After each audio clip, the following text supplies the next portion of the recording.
growing all throughout the woods. You might notice there's a bunch of very thin, green, segmented plants that look almost like bamboo. Well, that is bamboo. River cane, the only bamboo that grows in the United States, everything, because they just had so much of it. They could use it to construct temporary shelters, spearfishing, baskets, even impromptu clothing if they needed it. And like I said, nowadays, just hope it doesn't get in your backyard.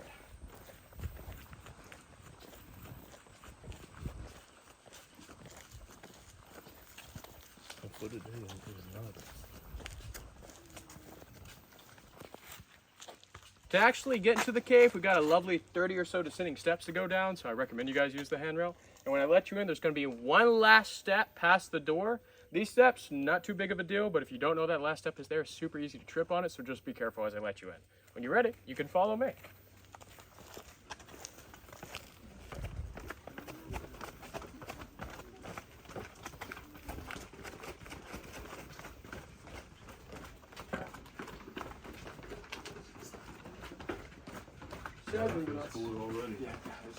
Sadly, we're not seeing them today, but if you were to come in the spring, the path down would be a lot prettier. Those giant oak leaf plants are actually called oak leaf hydrangea.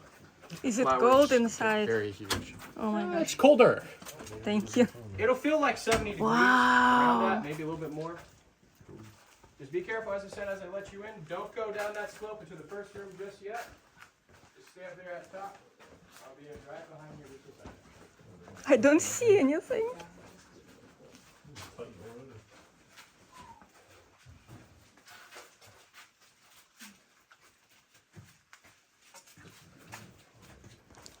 It is scary place. Oh my gosh. About an hour. Might be a little bit less than that. Take me 45 minutes to an hour.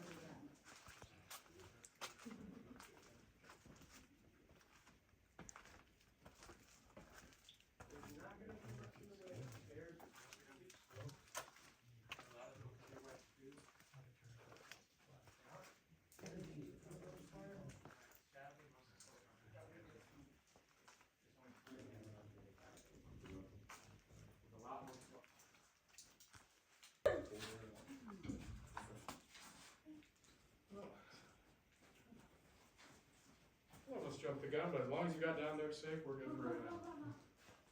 Can you hear me? Yeah. This room doesn't really matter, just try not to get ahead of me from here on out, because there are going to be some dangerous spots. Little bit scary here.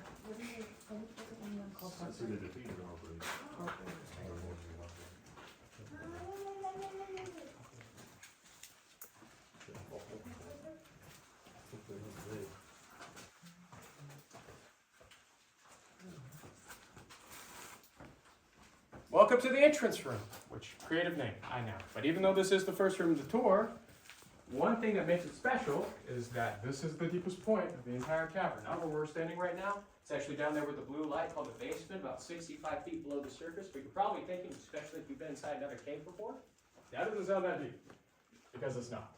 But Florida has just literally go straight into water, though you will be able to see a lot more of that basement from the other side too. Not all of it. But it just goes straight down into the aquifer through 6 miles of water.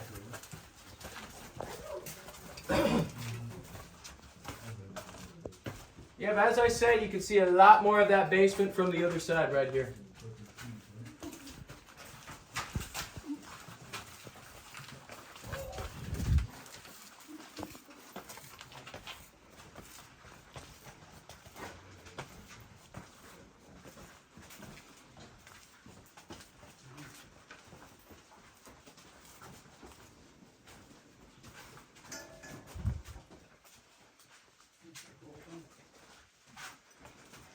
Yep, down there in that basement, normally, I wouldn't even have to tell you we're not going down there because on a good day, which is the norm, but then they named the rooms. I said they were wonderful engineers and architects.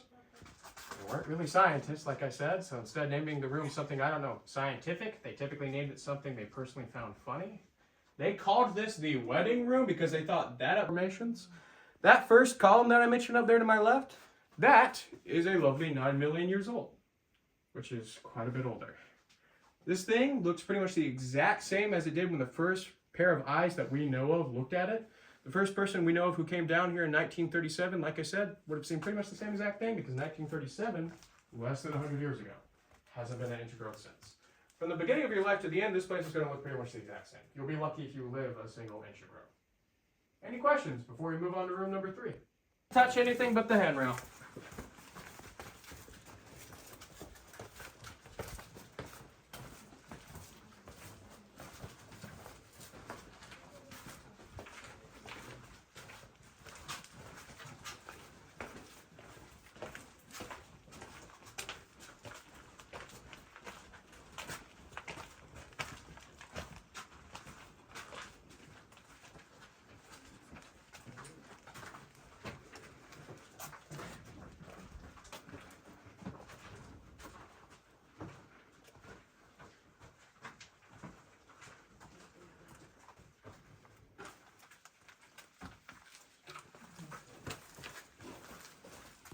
Room is called the Donald Duck Room. 1938 to 1942, I said that's the 4 years they were down here. Donald Duck was a new character at the time. And then they saw the duck. And things just kind of clicked. He's not perfect, but he was made with water. And like I said, the men didn't even bother trying to step over that puddle.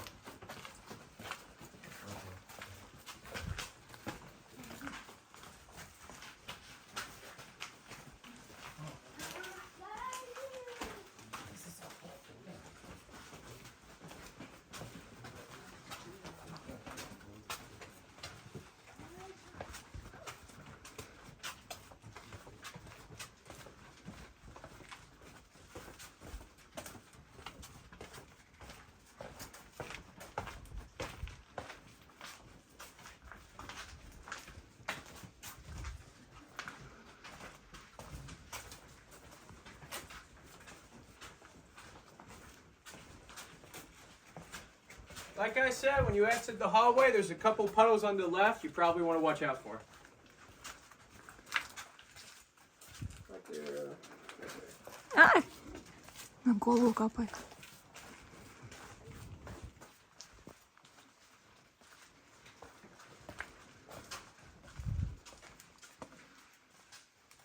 So beautiful here. This is definitely the most popular room for weddings by a long shot. Oh yeah, that's pretty.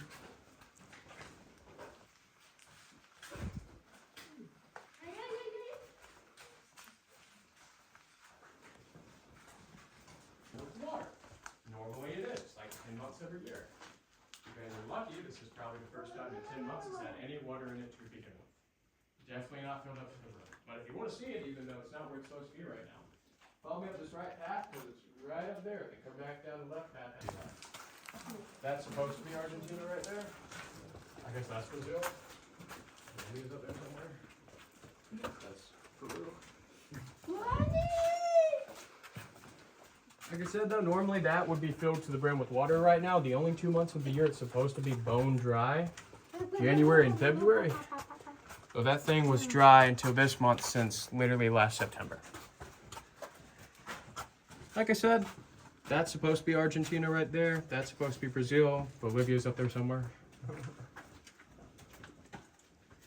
We're gonna see some more rimstone pools, and heck, there's some around this larger one right here, though this is the only one that actually has a decent amount of water in it right now.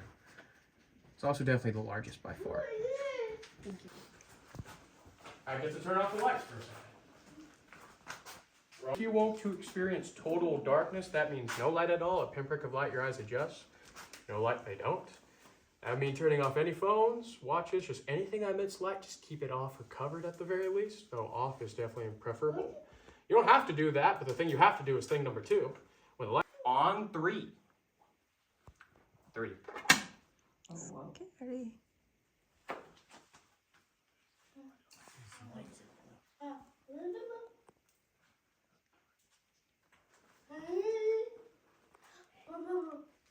Like I said, pinprick of light, your eyes adjust, so if you want to get the full experience for everybody, just make sure any lights are off. But if not, you don't have to. Like little floaters, you get your vision normally. Though, the The reason why that's happening is that your brain is sending electrical signals to your eyes. Ooh. No. How's she doing?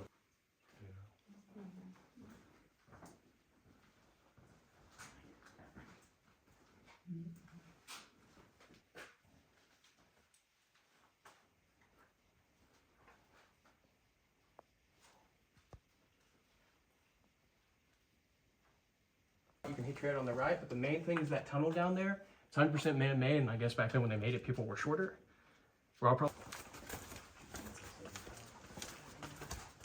We also have a thermometer down here if you get curious. It's technically 63 degrees right now, though it feels way more like 70 at the very least.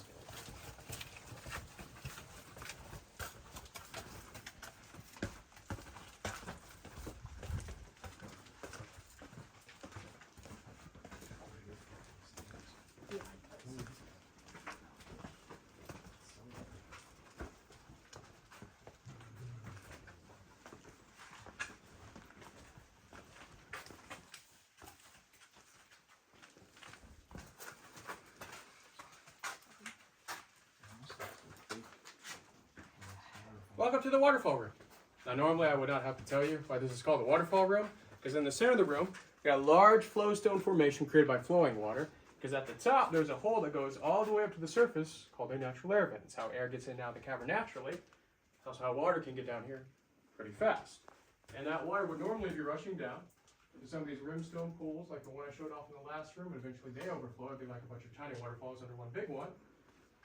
No one has seen a single waterfall in this room in like 20 months at this point. Only water we have is all dripping down from the ceiling because of condensation that clings to it and falls back down. Most of it ends up pulling up over there on the right. There's a little bit there right now, and some behind the center flowstone formation too. So speaking of the ceiling, there's something else in the ceiling besides condensation. If I were you, I would take a closer look. You can use a light too if you want to. There's no animals in this room you're going to bother. No living animals. Thousands of seashells and sand dollar fragments, more than all the other rooms combined, easily. Hard to not see one when you look up. So if you want to take a second look around, you can even go behind me to the left side of the room. Just if you do, there's a deep, dark, ominous hole in the corner. You can't see the bottom of this hole because about 50 feet down it starts to curve. But if you wanted to, you could start from here. Typically people start in the basement because you don't have to get on your hands and knees and crawl down 100 feet. But you can. If you had your licenses in the gear, start from this room. Typically, people also start from the blue hole side, not the cave side either, but you can. Go on your hands and knees. But it's been done. It's been done. Yeah. It has been done. Not a lot of times. Typically, people only try to do part of it, then head back the way that they came. But you can. People have done the full 6 miles. How many roads did you get down there going down there? It can get for pretty much also, as a rule of thumb, has no formations in it because you need dripping and flowing water in an air-filled cavern to have formations, which means there's no identifiable features. You can't leave lights down there either. Very easy to get lost. Quite a few dead ends too. Hence the name. Normally a cavern would have like a dozen of these. We got one, this one right here, and it's also a little bit glittery. Those glitter is on that white rock. Those are actually tiny little crystals. That's called calcite or calcium carbonate substrate. Keyword there is another hallway, but unlike all the other hallways, man-made or natural, this one's actually got a name. They call it the Enchanted Forest. The forest part comes from, well, we got the green light to help with that. But they say the columns on the right kind of look like the trunks of cypress trees, if you've ever seen them. The misleading part of the name is enchanted. All of us, I think, are going to have to duck at least once from here to the other end. Some of us maybe 5 times. And everything below you, whether you have to duck.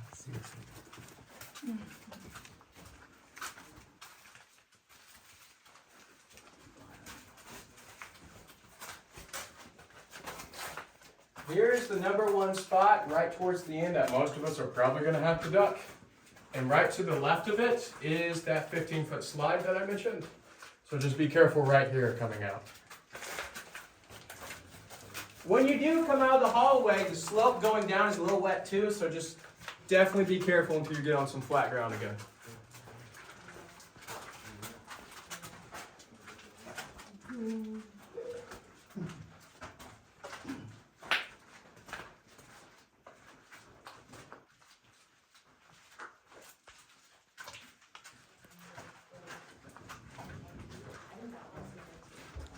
And be careful walking around the center of the room too if you are tall enough. Though there is something on the ground waiting for you as well, if you don't see that. This room's called the Discovery Room. The entrance you came in at, the side exit, and the exit we'll be leaving from, they're all man-made. And when you find a cavern in the lovely year of 1937, when sonar technology is not the best, typically you do it the good old-fashioned way. Because in 1937, that's exactly what happened when a storm hit the Panhandle, uprooted a tree right above us. A man named Oliver Chalifot, a land surveyor at the time, went out assessing damage after the storm and found that tree. And what Mr. Chalifot found, under that tree was now a giant hole in the ground that he could not see the bottom of. Mr. Chalifot was a smart, educated, reasonable man. He sees a hole like that, does the smart, educated, reasonable thing. He jumps in the hole, falling down a 40-foot slope. Into probably some of the less friendly formations you see around you, but something I haven't told you about this cavern that you probably won't know, but you can see where the door would have been. It's up here. Through the mist, that's where it would have been. Behind that, 40 feet going up into the middle of the woods. That's just where he stopped sliding. Right up there. Looks like a bit of metal up there. Now, if you notice, in the center of the room, we have a lovely carbide lantern. The original, one of the ones they want to use down here, one of the 30. They're not so lovely. Carbide lanterns, like I said, not enough light, not enough fuel, not enough of them in general to go around. But I did say no one's ever died down here. That includes the workers, like I said, and it was not because of those. It's because of that little ankle biter in the center of the room, right behind you. That thing used to be quite a bit taller.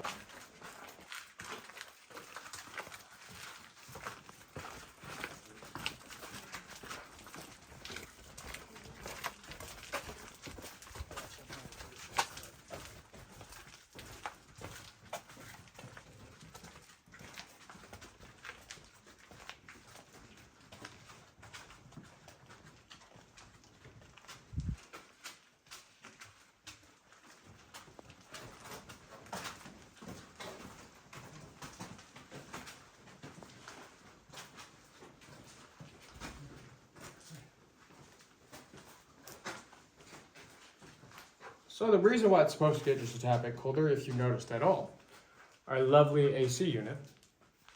Another one of those natural air vents behind you two in the back at the top of that slope. That's how the air, like I said, gets in and out naturally. It's also how the animals get in and out naturally. So the bats get in and out every single morning and night. So one time an entire family of ducks got in. Raccoons have gotten in over the years, a couple of possums, an owl one time, maybe 3 dozen snakes every year, but who's really counting? But going back to the bats, I mentioned them at the start, tricolor bats, once again. One of the smallest bats in the world, get no bigger than my thumb, babies equivalent to the size of houseflies. And you guys are probably wondering, when am I going to see one? In this room, there's one in this room. At the edge of his leg. Right at the edge, directly above me, pretty much. A fully grown tricolor bat. Looks like almost a hole right now, but that is a bat. Super small bat, but a bat nonetheless. He's moving around a little bit. So I'm kind of trying not to be too loud, just it's very important when we have them. We do want to keep it that way too. That's the reason, once again, why we ask if you're wearing the exact same clothes or shoes as the previous cavern, just to make sure those little guys stay safe. Now, any questions about the bats at all? Something that has nothing to do with the bats. Hanging down from the opposite side of the room is a formation we've dubbed the moray eel. Oh, it looks like it, yeah. And just like a real one, that thing hurts more than everything else in the cavern, and I'm...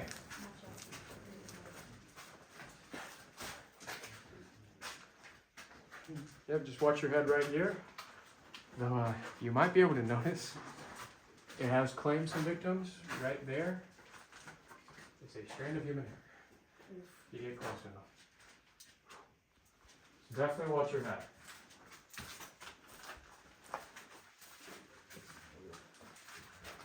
I told you at the very beginning, don't touch anything besides the handrails, and you've all aced that perfectly.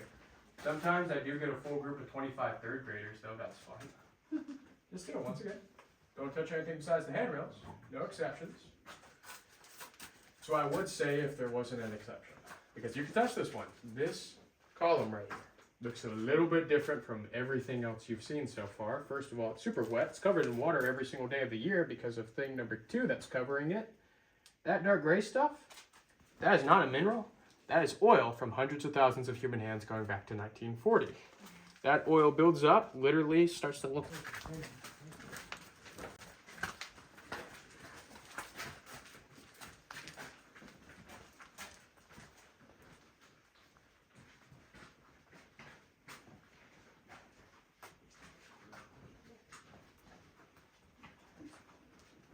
And if you could see the hallway up to the last room from over there where the green light is.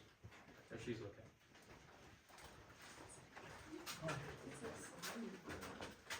Oh, that's cool. If it makes you feel any better, that's only what, I don't know, at least a million other people have touched it.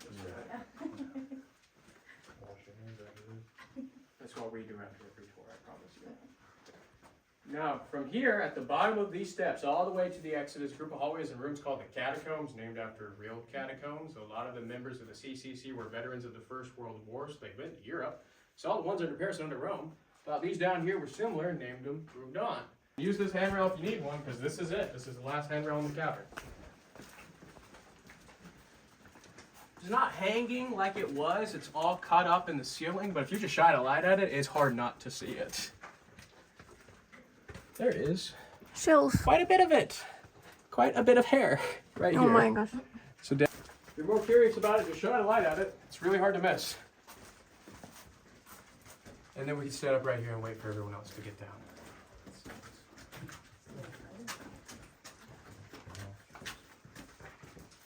Now they named the catacombs after the lack of consistent headspace, but there is technically one other reason why they call these catacombs.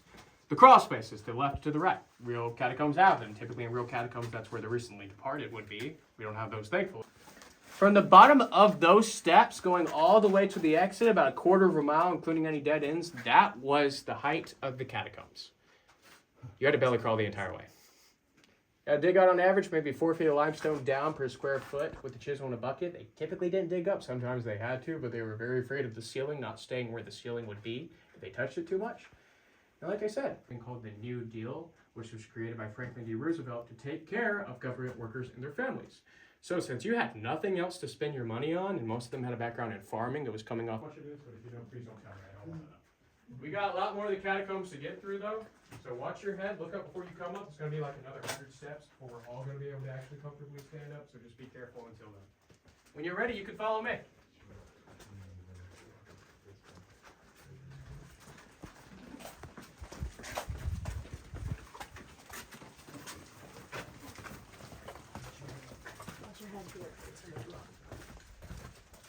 Where I'm at, there's a couple puddles on the left, so try and go around them or step over them.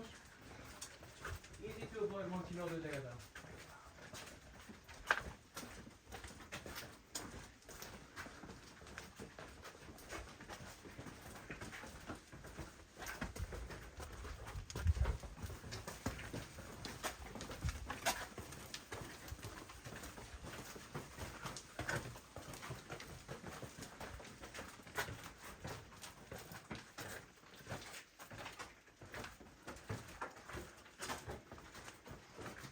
The next bit is a hallway that leads to a dead end called the round room. It's a roundabout, it's the name. This is probably, if you looked up this place online, Annie, you saw a picture of the round room. This is most people's favorite room as well as the most popular room in the cavern. But to actually get to it, there's going to be 2 spots you're going to have to duck. One right here, and there's going to be another one around the corner. Also kind of helps to lean one direction, in this case left, but on the way back that's going to be a right, so just keep that in mind. But when you're ready, you can follow me, just watch your head.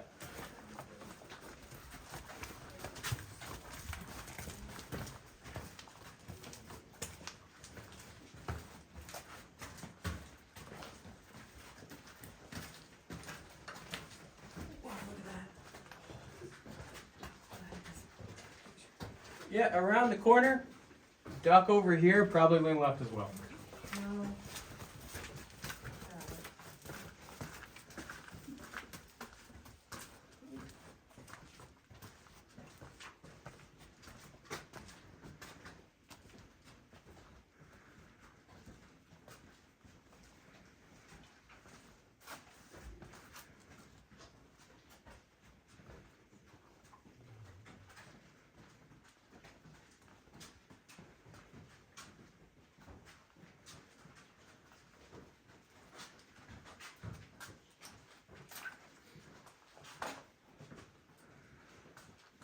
Before we actually go into the round room part of the round room, you might have noticed, even in the catacombs, there'll be domes in the ceiling every now and then.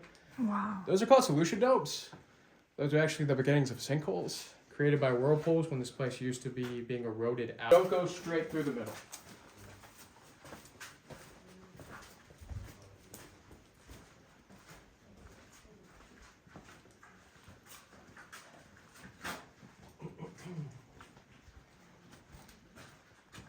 Like I said, everything in the center of the round room used to be part of the ceiling before a sinkhole happened, though that was a long time ago. There's some formations there that are around 2 million years old at this point, so we should be good. It could also mean that we're due for another one. We'll see. But when we get to the other side, directly across from where I'm standing, like I said, if you looked up a picture of this place, you saw a picture of the round room. It was a picture someone took from the other side looking in. They call that the Southern Lights. You'll see what I mean in a second, but just stop when we get to the other side and just look for a second. You ready? You follow me? Just definitely be careful. Watch your step. There's a couple wet spots, but it's not too bad right now.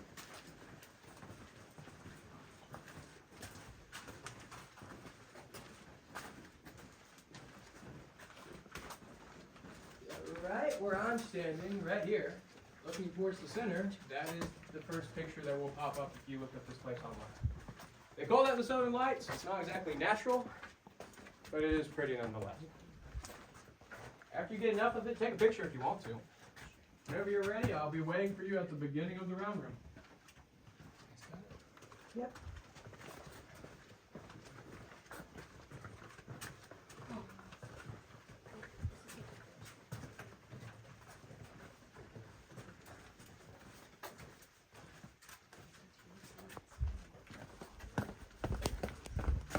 Once again, hug us. Like I said, if you leaned left getting up here, you're leaning right this time if you leaned at all, but either way, same spots you duck to get up here, we're ducking those same 2 spots, so just be careful. Now we will go back, right? We will go back. We have to. Okay. There's no way to get out from this side.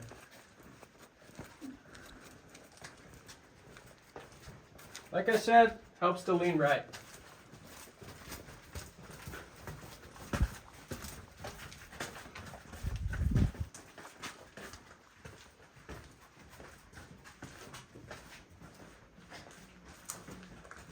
Probably helps to lean right here too. But as long as you duck, you should be good.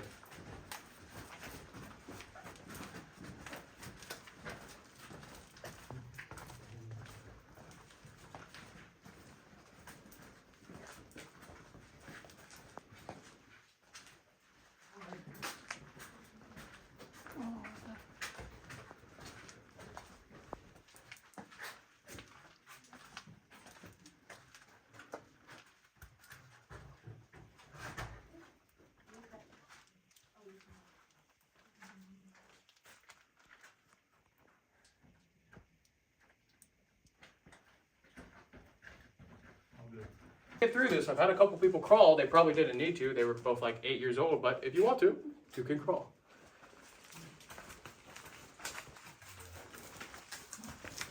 Just watch out for that last puddle if you can help it, right there.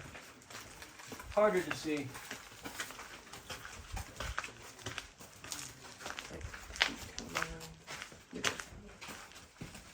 You can now. You're good, sir. Stay left on the way out unless you want an extra 10 steps, of course. You're good, sir, in the blue. You're good, man.